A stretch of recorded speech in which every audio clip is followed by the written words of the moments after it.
Well, National Hispanic Heritage Month is celebrated in the United States every September 15th through October 15th to recognize the contributions and influence of Hispanic Americans to the history, culture, and achievements of the United States. And today I have four distinguished Spartans with me to discuss Hispanic heritage here on MSU Today, and I'm going to ask each of them to introduce themselves. And Francisco, why don't you start? My name is Francisco Villarruel. I came to Michigan State in 1988 from the University of Wisconsin. I currently serve as the acting director of the Julian Samora Research Institute, which is the Midwest's premier research center in the United States. A little bit of history and important history that we'll come back to. It was our tia Dorothy Gonzalez who helped launch this institute with the intent of developing a research institute that impacted communities, families of Latino descent in Michigan in the Midwest. In its 30 years of existence, it has become the premier institute for Midwest issues. So we owe a lot of gratitude to Dorothy for her planting the seed, not only for the Samora Institute, but also for Chicano Latino Studies and how it's advanced to its current state of affairs. Maria. Hello, my name is Maria Isabel Ayala Garcia, but I go by Isabel Ayala. I'm an associate professor in the Department of Sociology, and I'm currently the director of Chicano Latino Studies, and my work focuses on Latinx higher education success. Luis. Buenos dias, Luis Alonso Garcia. I'm the director of Migrant Student Services, which has a variety of programs: the College Assistance Migrant Program, the High School Equivalency Program, MSU ID&R Center, Identification and Recruitment Center, and we operate the National Migrant Scholars Internship Initiative. Also, we have a sector in our unit where we focus on international initiatives and also operate a project called La Cosecha. Hi, my name is Deyanira Nevares Martinez, and I am an assistant professor of urban and regional planning. I started here at MSU in the fall of 2021, so I'm the newbie.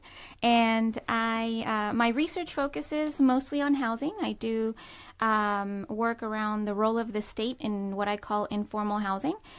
Here in Michigan, my research has focused with farm workers, mostly in western Michigan, looking at their housing precarity and their interaction with the housing bureaucracy. What does Hispanic Heritage Month mean to you? What do you want us to be more aware of by celebrating it? Yeah, it's about the contributions that we have made to this country. A lot of times, when you're growing up and you're in your civics classes or your history classes, we're not the focus of what we learn. And so I think it's really important to make sure that we have representation, but also know that a lot of times we're not the first ones. We just don't know what has been done in the past, and it's so important to make sure that we acknowledge, that we have been here for a long time. In many cases, we've all heard that saying, we didn't cross the border crossed us.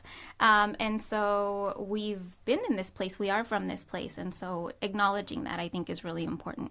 Hispanic Heritage Month is really a special time, but given the programs that I operate working with the Hispanic Latino community on a daily basis. And I was just reading an article this morning where many institutions are increasing their Latino Hispanic representation, and they're becoming HSIs. What is HSIs? Hispanic Serving Institutions. And as time goes on, we're going to see those numbers continuously increase. Oftentimes we look at these various communities and we think that what are they bringing to the table? We've been part of the machine that's been feeding America, and people just quite don't understand that. And so contributors, absolutely, is recognizing our contributions to the community. But we've only started. I think you got great things to see in years to come. So I agree with both Deyanira and Luis's assessment. I think Hispanic Heritage Month is about celebration, right? It's about celebrating the contributions of Latinx folks throughout the United States. A very diverse group, some of which were crossed by the border, some of which recently arrived, some of which have played, all of them have played a key role in what the United States is today. And oftentimes, I think we think of Hispanics or Latinx folks in terms of music and food. But what this allows us to do, especially this month, but hopefully throughout the year, is recognize that we have folks contributing in science, in the arts, in politics, in government, in higher education. And those in programs like mine, with Chicano Latino Studies, what we intend to do is offer the curriculum that speaks to this contribution so that students feel and see themselves represented and reflected, not only when they turn on MTV or Spotify, right? But they see themselves in the science that they learn, in the communities that they engage with, and feel proud, continue to feel proud. So just to build on what everybody has said, I think for me, this is a month where we begin to write the right history. And that may sound like an odd term, but I want to exemplify what everybody has said. There are STEM initiatives right now that are really trying to bring Latinos into the science and technology. We often think that the world's most accurate clock is the iWatch. But the world's most accurate clock is actually the Azteca calendar, where you can figure out where to plant. But most people don't have the literacy to understand how to read that calendar. I often say to some young folk, we talk about the wonders of the world, and the Egyptian pyramids are some wonders of the world. Absolutely. Does that mean that the Aztec, the Mayan, and the Incans were the rejects of the Egyptians? We have to use a little bit of humor, but when I say it's the time for us to write the right history, it's an opportunity for us to claim not only our indigeneity, but also to recognize the contributions of multiple people. Go to the Detroit Institute of Art and look at the Diego Rivera murals. How many centuries, that was a century ago, and yet it is still prophetic to today. But we undervalue those contributions of some of our Latino relatives. But Russ, I think I'd like to just to add to something that was said earlier. You know, oftentimes I get asked, "Where are you from?" And I said, "Well, I'm from Texas." And then they say, "No, but where are you really from?" And then I have to remind people, and then when they pushed me a little bit, I pushed back and I said, I'm from the Mexican territories, which is now the state of Texas. And it's always, I'm intrigued in terms of how people define their history, because it's convenient oftentimes to forget other people's history and what America is today. And I think that this particular time of the year, it provides us an option to talk about these things and recognizing folks that have been here before other people got into this country. We're not foreigners, but we are part of the landscape. You remind me of, I've had great conversations with Jeffrey and Julian Chambliss from the College of Arts and Letters and about Black History Month, and they were making it clear Black history is American history, and I think the same thing, Hispanic history is American history. And on that note, so we're all correct, could you explain the similarities and the differences between Hispanic, Latino, Chicano, Latinx? Because I think we all want to be correct, so could you explain that? So I think it's very important to recognize that identity is multi-level, right? That we have multiple identities. When the part of the reason why we really focus sometimes on Hispanic is because it was a term really developed in the 1980s because of the growth of the population that was speaking Spanish. So the government was very interested in trying to begin measuring some of the changes, social demographic changes that were happening.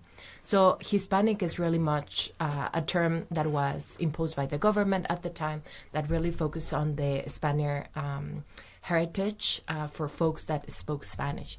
So the problem was that this was not something that really resonated with a lot of folks, especially from Latin America ancestry, especially because of coloniality. And it was resisted in that it was not inclusive enough, especially we know that in some countries in Latin America, not everyone, or the Caribbean, not everybody speaks Spanish. So there was a push, a movement that pushed for Latino. And Latino intended to recognize that Latin American heritage, tried to be more inclusive of those folks that did not speak Spanish. The problem with Latino is that it is very male-centered. And those, you had Latinas, females, that push again that Latino term, and thus we started having Latina, Latino. However, there's also different voices that are unaccounted for in this dichotomy. So now with the Latinx, what we're intending to do is to be more inclusive of those non-gender binary identities that are part within the group of Latinx folks. So what is the correct term? It depends who you ask. Some folks will be self-identify as Latinas and Latinx.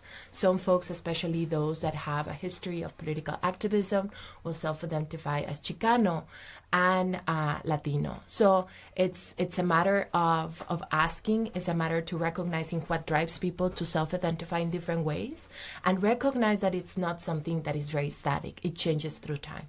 So that's a great explanation. Yeah, if I may add a little bit too, because Isabel kind of alluded to this. It's kind of depend on who you ask, but then also it could depend on the day. Like I mostly always identify myself as a Chicana, but depending on what rooms I'm in, if I'm with other Latinos, and because I see Latino and Latinx also as a term of pan-ethnic solidarity, I am a Latina, and those things can be true at the same time. And so I think it's also like Isabel said, very very fluid also within the person. I have an opportunity to travel a lot around the country, and because I deal with students, parents, and institutions, I oftentimes focus on what they want to be called, not my correct approach, but because in some they will address us purely, we're the Chicano community or the Chicana community. Some will say, no, we're all Hispanic.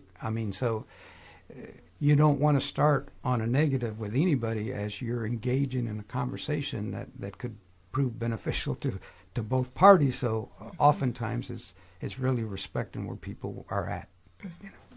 Russ, if I can build on what everybody has said and bring this to an example of why labels are so important and why identification is so important. My own research focuses on juvenile justice systems involvement, and more particularly for Latino youth. In 2001, we produced the first ever national report on Latino youth involved in the justice system. And in 2007, we were doing a federal testimony, and one of the things that I pulled were the Florida data of adult prisoners. There were three names that we pulled out: Francisco Sanchez, Javier Munoz, and Ruben Montemayor. When you looked at the state data, one was black, one was white, and one was Latino. And then if you think about it from their perspective, or you think about it from a youth perspective, if they say they're Chicano, they're telling you something about their history and what's important. Yes. If they're telling you they're Mexicano, they're telling you something that's important about their history. If they're telling you they're Mexican American, they're giving you some insight about them. So the self-expression of identity and the terms that are used, yes, they are fluent, yes, they are fluid, but they are also rooted in history that we need to understand to better serve the communities that we serve across the state and the nation. Well, one of the things that Francisco brings up that is really very interesting, because I think that America's caught up in this world of black and white. But for our community, I've had scenarios where someone comes up to one of our students and says, yeah, as African American, and the student is puzzled and just saying, African American, no, I'm Latino. So it's really their point of reference that's really a driver for them, not the traditional, just because you look like this, because within our community, we are totally all shades. I mean, you name it, we are all shades. And Luis, I would add to that, we also have indigeneity. Oh, it's absolutely. not just bimodal black and white. We represent every color on the spectrum. When you look at Peru and you've got people from the Japan nations, Guatemala, the indigenous communities, we represent the full spectrum. And oftentimes when we think about identity, it's true that many people self-identify just as their parents did or their grandparents did. And I think that's why it's so important to have access to curriculum that addresses these histories and allows people an exposure to the different origins to the terms and learn in this process, and learn not only that, oftentimes we think, well, because I'm a Latinx or I'm a Mexicana or Latina, I know everything there is to know about the group. There's so much intra-group diversity. And just as there is privilege and marginalization outside of the group, there's privilege and marginalization within the group. And that can materialize not only in color, but also whether people speak Spanish or not, whether they're considered authentic Latinos or not because of how they see themselves. So I think not only in terms of Hispanic heritage, but in terms of curriculum and interacting with other folks is recognizing those differences, but also valuing those differences. And, I think our students are sometimes grappling with some of these issues too, just because, me as a young person growing up on the U.S.-Mexico border, for the majority of my life, I identified myself as Mexican, not Mexican American, not Chicana. But as I, came into college and gained my own kind of, academic identity and learned more about our history in the United States, I realized that I am a Chicana, and that's what I choose to call myself. But it's also a journey that, we go on as we're trying to figure out who we are and kind of what our identity is and where we fit in this place. And so I think our students also grapple with some of these questions on what do I call myself? Who am I, Yeah, and it's we have these forces at the same time that are pushing upon us. We recruit for my programs, migrant and seasonal farm worker. And historically, the two groups that we brought in are Latinos, Latinx, and Haitians, proportionately out of Florida. But what we're starting to see is that an increased number of students from indigenous communities from Mexico. Their first language is not Spanish. It's their own indigenous language. And I think it's really challenging us because it's forcing us to really rethink the identities of communities. And I think it forces, and I've been talking to some of my U.S. Native community members, and I said, can you help me? And how do we engage in this conversation that historically we've looked at boundaries relative to indigenous communities, but we're not the indigenous communities able to move within unidentified borders? So it really opens up some interesting conversations. We're discussing Hispanic Heritage Month on this episode of MSU Today. And Luis, let's stay with you. Tell me a little bit more about migrant services, what you do.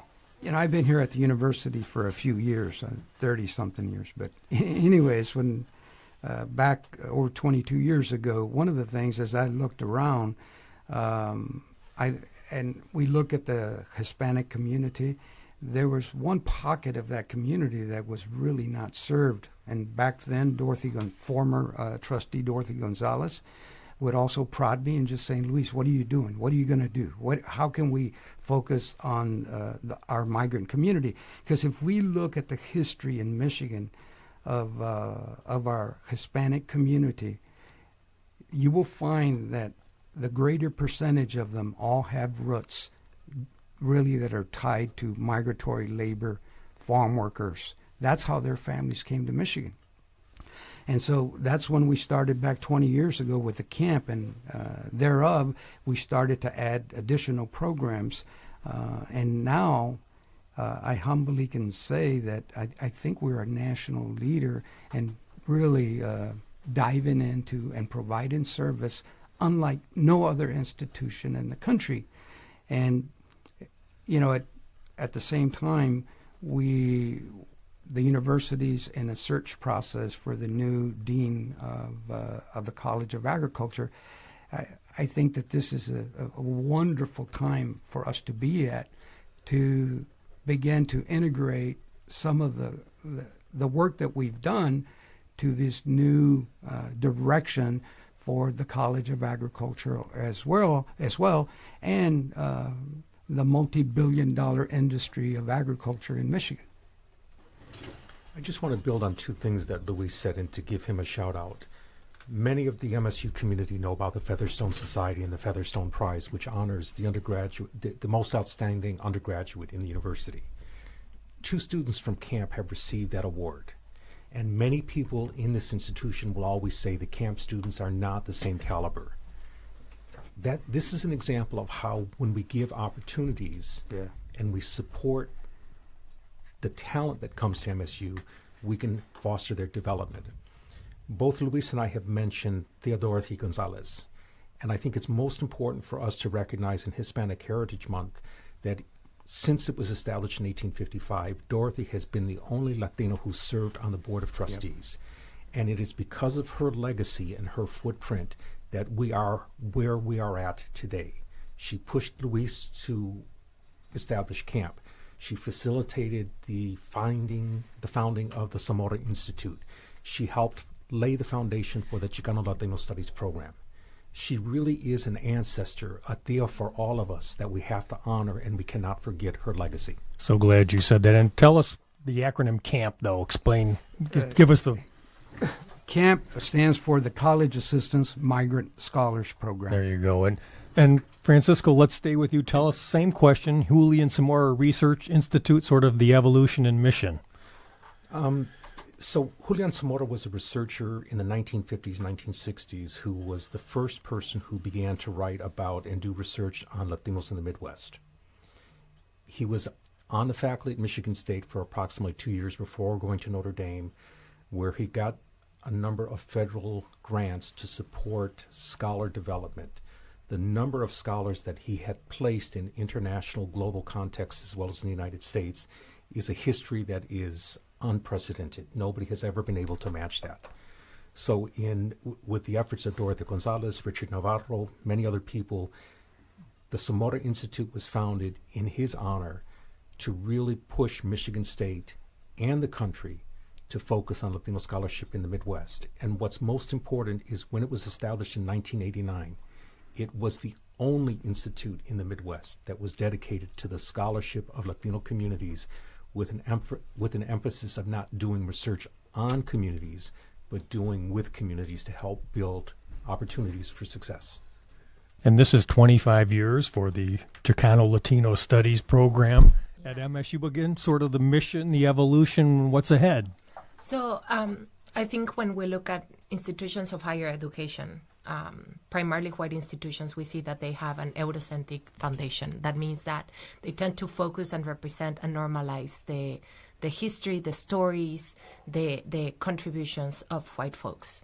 And yet we have seen from what everybody has mentioned that there are people that have played a key role in creating spaces where folks are represented. So Chicano Latino Studies emerged in 1997 as a specialization for minors.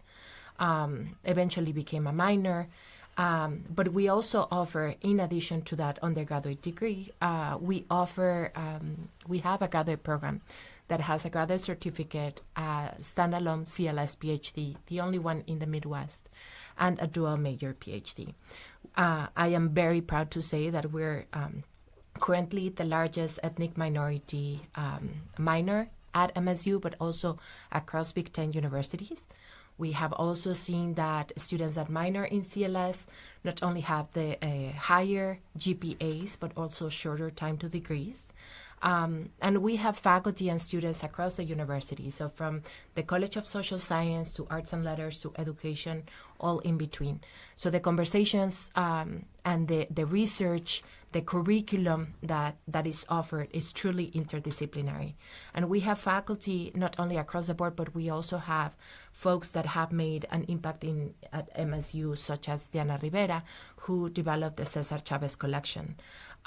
So it's very important, I think, that we create those spaces. We're the only curriculum offering Latinx unit on campus, but as you see, we're reflected all across MSU. I would like to add that, a little bit piece of history. I was here when Chicano Studies commenced, but it was really born out of the interests of a group called MECHA, a student group that were very, very much focused on getting the university's attention to commence the Chicano Studies initiative. And we have to give them credit because they were bold, they were relentless, and that was really the birthing of Chicano Latino Studies. And you're the newest member of our group. What attracted you to MSU, and how do you roll in urban and regional planning into that? Yeah, so it's really interesting, and I'm so grateful to hear all of the history behind these three programs, because a lot of what drew me to MSU were actually these programs. I had some personal connections to Michigan. My sister did her PhD at a university that's about an hour that way, where they wear blue. And so she was here for 5 years. I knew that Michigan was beautiful. I grew up as the daughter of farm workers, and I had friends who lived part of the year in California, where I lived, that were usually did the Michigan-Texas route. But as you know, the migratory routes cross lots of times. We, my family did the California-Arizona route, and so I also knew that we were in the Midwest, and that I would find community. And so when I was on the job market, even though I had multiple offers, I decided that I would come here. I'm privileged in that my husband, based on where he's in his career, he said, we'll go wherever you want to go. And so we decided to take a shot and come to Michigan. And my children are very quickly becoming Michiganders. They already bleed green and white. But in my cover letter, when I applied to my job here at MSU, I wrote in that letter about all three of these programs. I knew that I wanted to go to a place that had a strong Chicano Latino Studies program, because I wanted to hopefully teach in that program and be affiliated. And the camp program, to me, that was really important, because I wanted to make sure that I had the opportunity to have an effect and mentor students that were like me, because a lot of times in higher education I haven't had that. And so I see it as a responsibility, because I maybe know some of the hardships that some of our students are going through, and maybe could help in that way. And doing research that is hopefully important and impactful to our community. And I saw the Julian Samora Research Institute is really a place that could help me do that. Especially since I knew that I wanted to kind of do research with farm workers and their housing issues. Housing is really my expertise, and growing up in a migrant camp myself, I know some of the issues that can happen, some of the substandard housing issues that people are dealing with, and some of the issues that come along with when your employer provides your housing. And so I really wanted to explore some of those things, and I knew that this would be a place that I would have the resources that I need, the mentorship that I need, and so I took a jump, and I left Aztlán, and now I'm in the Midwest. Can I add something? I really want to center what Deja just mentioned. Oftentimes, in our conversation, we've talked about representation, and seeing students reflected in faculty and staff, I think, is crucial. But it's also very important to recognize that we come with knowledge that hasn't been part of the fabric of the universities. So what happens when you have not only faculty and staff in these positions and across the university in leadership positions is not only that they see the students see themselves reflected, which is a very big part, but it's also the questions that we bring, the knowledge that we bring, the questions that haven't really been asked by other folks because they don't have that knowledge and that history. And another point that Francisco was making is also doing research with communities. Oftentimes in higher education, we view knowledge as something that is only acquired through formal education. And the reality is that there's knowledge all around us, from farm workers to communities to scientists all over the world, and recognizing that, yes, there's a certain knowledge that is acquired through formal education, but that also complements and builds upon the knowledge that has being acquired through lived experiences is very important. And I think that's something that not only is shared, a view of understanding these lived experiences as critical, are not only shared among Latinx faculty and staff, but other groups, Asian American, Native Indigenous, African American, and those. That's why it's so important to really have an institutional commitment, because everyone in this table and a lot of folks outside of this space are doing a lot of that invisible service that involves addressing some of the unique needs of these populations, and yet continues to be not recognized or acknowledged. So it's wonderful that we have people truly committed to making a change and advancing other folks of color, but we need the support of institutions. We have these structures in place, but they need also the support of the institution to not only make it, but really thrive and continue to do wonderful work. We spent a lot of time today talking about the migrant communities, and that certainly is an important component of what we all do. But we also work in urban environments. Absolutely. If we look at some of the community-based centers throughout the state of Michigan, Cristo Rey in Lansing, the Detroit Hispanic Development Corporation, the Hispanic Community Center in Grand Rapids, if you look at Southwest Detroit and Mexican Town, which was thriving during the recession because of the cottage-based industries, we have as much to learn from these communities and the resilience of our communities and our people who are rooted in this state. If you think about World War I and World War II, how were the automotive plants supported that led to supplying the war? They brought Mexicanos to staff those facilities. So to deny our history, and I go back to the comment that this is our opportunity to write the right history, when we take the chance to learn with and from communities, we can transform this knowledge to our students who can become leaders, not only in working with the communities, but in state policy development, implementation, and evaluation. I would like to add that oftentimes our society doesn't really see what's going on, but yet it's right in front of us. I travel a lot, so I travel a lot out of Detroit, and because I'm a Latino, I oftentimes get asked, are you one of the engineers? I said no. And what happens in the auto industry in Greater Detroit? There's a flow of engineers between Mexico City and Detroit, and I'm not talking 2 or 3. I'm talking extremely significant numbers, and there's the backbone of many of the engineering activities in the auto industry is coming out of Mexico City, and folks just don't realize that we have a relationship with Mexico in ways that we never thought of. Well, this has been a very thought-provoking and fascinating conversation to me. And as we wrap up, let me just ask you each to kind of reflect again on National Hispanic Heritage Month, what it means to you, and what you hope we're all more aware of by acknowledging it. Luis? Yeah, I would like to add, every time the university changes leadership, I get nervous, because I'm wondering, is this next leader going to understand, be supportive, as Isabel said, of these initiatives?